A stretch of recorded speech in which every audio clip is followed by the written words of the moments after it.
हिंगोली तानाजी मुटकुळे विरोधात संतोष बांगर हा वाद आता पेटलेला आहे।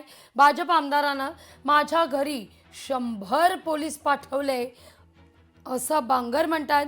घरी पोलीस पाठवत माझ्या घराची झडती घेतली असा आरोप बांगर यांचा आहे।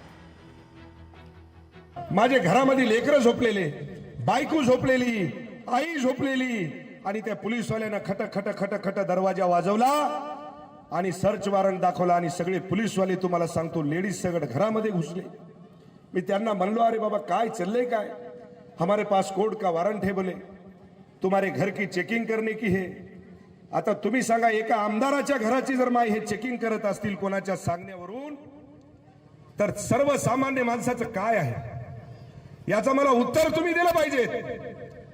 कशामुळं तर या ठिकाणी या हिंगोली शहरामध्ये हे जे शिवसेनेची फळी मी उभी केली त्याचं म्हणणं आहे की तुम्ही ही उभी करायची नाही, आम्हालाच उभं राहू द्या आणि आम्हालाच निवडून द्या।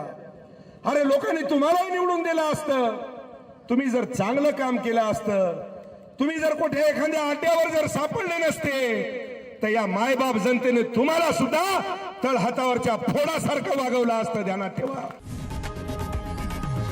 लोकशाही मराठी ऐका, पहा, जागरूक रहा।